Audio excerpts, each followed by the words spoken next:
Oke. Hai semuanya, halo teman-teman. Hai guys, apa kabar kalian hari ini? Aku harap kabar kalian hari ini dalam keadaan sehat, tetap semangat lahir dan batin. Seperti halnya aku juga di Jerman yang masih tetap bahagia, sehat lahir dan batin. Jadi di konten aku kali ini, di vlog aku, di YouTube channel aku ini, aku akan membuat satu konten vlog mengenai dokumen menikah dengan orang Jerman, dengan bule Jerman. Nah, kali aja kalian punya temen yang mau menikah di Jerman, atau mungkin kalian yang saat ini sedang au pair sudah menemukan jodohnya, atau yang lagi sedang FSJ juga sudah menemukan jodohnya, dan juga yang sedang Ausbildung telah menemukan jodohnya. Nah, kalian pastilah butuh informasi tentang dokumen, bagaimana menikah di Jerman. Dokumen-dokumen apa aja yang dibutuhkan untuk menikah di Jerman. Seperti halnya aku yang saat itu 8 tahun yang lalu, aku posisinya di Jerman dan menikah dengan bule Jerman. Nah, kali aja informasi ini berguna, bermanfaat untuk kalian semua yang sedang berada atau yang juga sedang tidak berada di Jerman atau di Indonesia. Itu mungkin dokumennya itu agak percis sama. Mungkin bedanya ya, aku di Jerman dan mungkin kalian di Indonesia. Dan sebelum kalian tonton vlog aku, jangan lupa kalian like jika seandainya vlog aku ini sangat bermanfaat untuk kalian. Kalau misalnya kalian suka, please ya kalian like. Kalau misalnya kalian punya pertanyaan, kalian bisa juga tulis di bawah kolom komentar, di mana mungkin ada yang kurang atau mungkin ada yang kurang mengerti. Kalian bisa tulis di bawah komentar dan aku akan jelaskan. Karena juga sejak tahun lalu itu aku terdaftar sebagai pendamping pernikahan kawin campur di catatan sipil Jerman. Karena sejak tahun lalu ya ada beberapa catatan sipil yang mengharuskan kalian itu memiliki seseorang pendamping yang untuk menerjemahkan proses jalannya pernikahan di catatan sipil. Tapi ada juga yang tidak dan ada juga yang harus membutuhkan harus. Jadi ada 2 orang Indonesia yang sudah aku dampingin pernikahannya di catatan sipil, prosesnya sampai dokumen aku bantu sampai dia mendapatkan visa izin tinggal kumpul keluarga di Jerman dengan kekasih hatinya atau dengan suaminya maksud aku. Langsung aja ya. Dan kalian jangan lupa ya, kalau kalian belum subscribe aku, belum follow YouTube channel aku, kalian subscribe segera supaya YouTube channel aku ini cepat berkembang. Dan thank you so much untuk kalian yang setia menemani aku juga, setia menonton vlog-vlog aku, tentu aja tentang mengenai program ke Jerman, tentang mengenai Jerman, dan tentang mengenai aku juga, kehidupan aku di Jerman. Langsung aja ya, dokumen apa aja yang dibutuhkan kalau kalian menikah dengan bule Jerman.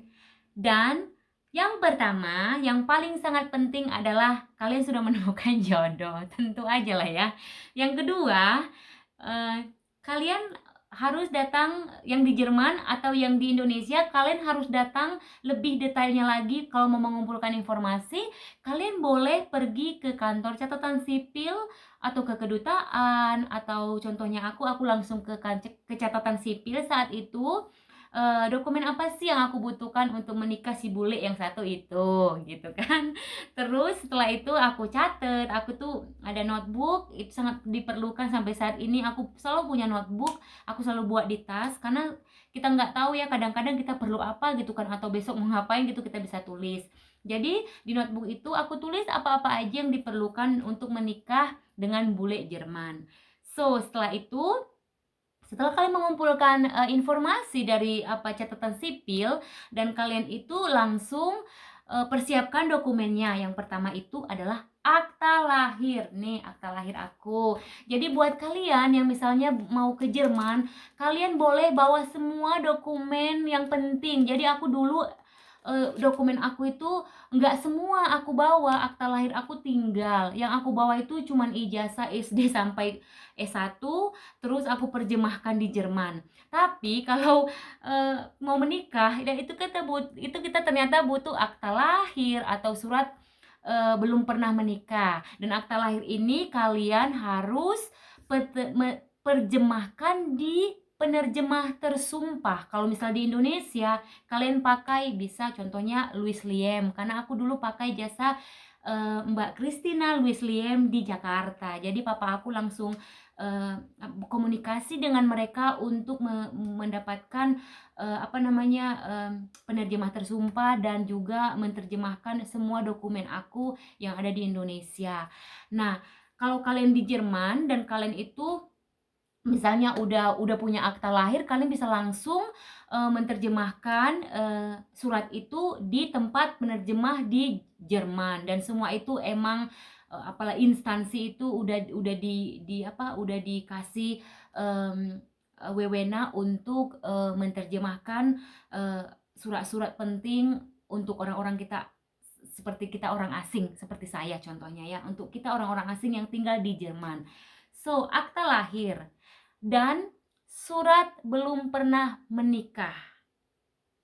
Yang dua itu penting. Surat, aku ulang ya, surat belum pernah menikah dan akta lahir.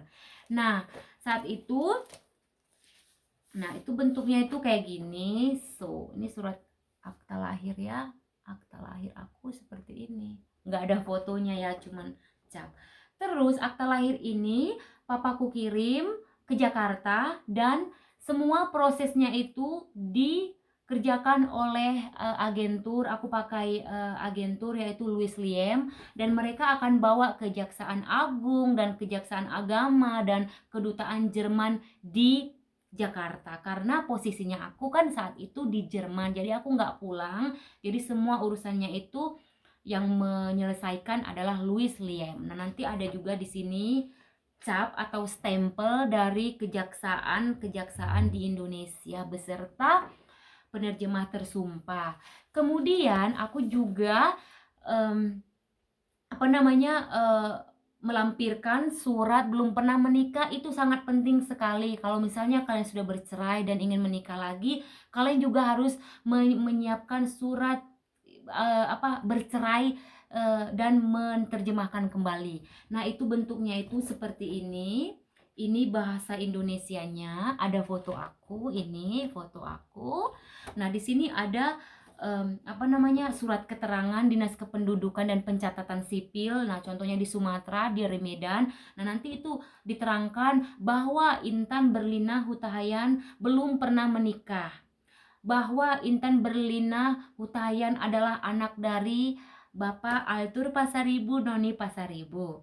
Terus surat keterangan ini menerangkan bahwa Intan Berlina memang benar-benar belum pernah menikah. Paspor nomor Intan, karena aku berada di Jerman, mereka juga terangkan. Terus nomor KTP aku dan nomor kartu keluarga. Jadi aku anak keempat dari 5 bersaudara. Semua itu diterangkan di sini, dan kalian juga penerjemahkan Louis Liem ini, agen ini menerjemahkan juga dalam bahasa bahasa Jerman.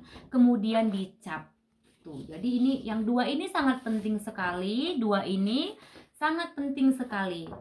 Sangat penting. Kemudian papaku kirim ke Jerman melalui pos DHL. Kalau kalian misalnya cari pos yang cepat terkirim dan aman dan dokumennya nggak hilang atau nggak lama nyampe, itu kalian pakai pos DHL. Nah, kemudian setelah akta lahir, kemudian surat belum pernah menikah, kalian juga membutuhkan surat tempat di mana kalian tinggal. Wohnung Bescheinigung lah itu bahasa Jermannya, di mana kalian tinggal. Contohnya aku dulu tinggal di sebuah apartemen sebelum aku menikah dengan suamiku. Aku juga tinggal sendiri, aku punya apartemen. Terus dibutuhkan juga paspor asli. Kemudian dibutuhkan juga dari suami kalian. Nanti mereka minta juga syarat atau dokumen dari si suami, yaitu KTP atau Führerschein juga. Ini nggak apa-apa apa namanya, dilampirkan, kalau karena kan sebagian di sini Führerschein itu atau SIM mobil itu adalah sebuah KTP juga di Jerman. Contohnya si suami kalau ada apa-apa, kadang dia kan nggak bawa KTP, KTP-nya di rumah, ya udah dia tunjukin aja SIM mobil dia. Nah, kedua itu surat keterangan bahwa dia juga belum pernah menikah. Ya udah itu aja. Setelah itu kalian tahu, setelah persyaratan udah selesai semua, tentu aja aku juga kasih selipan uang yang udah aku bayar, karena kan menikah di catatan sipil itu harus bayar itu dulu 90 euro. Dan saking nggak sabarnya lah si suami ini, aku menunggu itu sampai hampir 4 minggu aku tidak mendapatkan tanggal menikah. Jadi si suami aku telepon catatan sipil, Standesamt namanya bahasa Jermannya, kenapa belum dapat tanggal menikah. Dan si suamiku ini orangnya emang gak sabaran. Jadi dalam rumah tangga kami ini emang aku yang sangat sabar.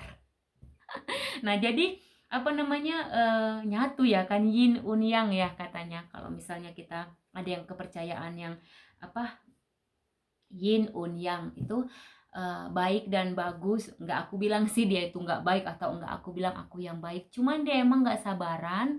Jadi pada saat itu kan full, apalagi tuh winter. Jadi aku menikah itu di winter guys, udah dingin-dingin. Terus aku juga nikah tuh pakai blazer dan pakai rok pendek dengan stocking. Itulah maunya si suami, ya sudah nggak apa-apa. Kalau aku pun is okay sih, aku orangnya slow down, nggak mau yang ribet-ribet juga. Ya udah aku ikutin aja, soalnya juga itu juga dana ya waktu menikah itu, dan aku juga nggak punya duit, karena aku bilang ke dia untuk surat-surat pernikahan atau segala macamnya itu aku nggak punya duit, soalnya uangku aku kirim ke Indonesia buat keluarga aku, buat mamaku. Terus dia bilang iya, aku yang aku yang biayain semua biayanya, sampai dari um, apa surat-surat ke Louis Liem, ke agen, sampai di Jerman. Dan kalian tahu teman-teman, jadi aku itu nggak dapat tanggal. Jadi emang lama banget, karena ketidaksabaran suamiku ini, dia memutuskan kita menikah ke Denmark. Terus aku bilang, ke Denmark itu nggak apa-apa. Terus kata dia, nggak apa-apa, banyak kok yang sekarang udah menikah ke Denmark. Oh ya udah, aku bilang. Terus dia bilang, kalau misalnya kita menikah ke Denmark, aku juga harus bayar lagi, kata dia. Nah, aku kan nggak tahu. Loh, bayar apa? Aku bilang. Iya, soalnya kan di Denmark itu kan menikah cepat, tanpa menunggu tanggal berapa kita menikah, karena kita yang menentukan tanggal pernikahan kita. Terus aku bilang ke dia, bayar berapa, dan sangat mahal. Kalau misalnya kita mau menikah dalam waktu 3 hari, itu hampir sekitar 15 juta untuk mendaftar. Kalau misalnya kita mau 2 minggu menunggu, itu mungkin harganya 7 juta. Atau kita juga menikah sesuai dengan permintaan mereka, menunggu juga ya, dan itu juga harus bayar paling 3 juta lah. Tapi sekarang aku nggak tahu, mungkin agak murah, karena sekarang udah banyak orang-orang menikah di Denmark. Nah, setelah itu aku mauin lah kan. Jadi dokumen yang di catatan sipil Jerman itu kami bawalah ke Denmark. Mereka juga bilang ya nggak apa-apa kalau kalian kalau kalian nggak sabar menunggu dan mau menikah di Denmark juga nggak apa-apa. Nah, menikahlah kami ke Denmark. Jadi itu juga dana segala macam tidak sama sekali, bukan dari aku, semua dari si suami. Nah, setelah itu kami menikah ke Denmark. Setelah itu 26 Maret kami menikah di Denmark, dan tanggal 28 Maret disahkanlah surat menikah, keterangan sudah menikah dari Denmark di catatan sipil Jerman. Jadi aku punya 2 surat keterangan menikah, yaitu tanggal 26 menikah aku di Denmark, dan tanggal 28 pengesahan pernikahanku di catatan sipil. Dan sampai saat ini teman-teman semua, aku belum membuat proses resepsi pernikahanku, tetapi suamiku membuat proses adat pernikahan adat Batak Toba dan gereja di Indonesia. Bersyukur sih, kalau misalnya resepsi di Jerman nggak harus aku bilang, karena juga di sini aku nggak begitu punya banyak teman-teman.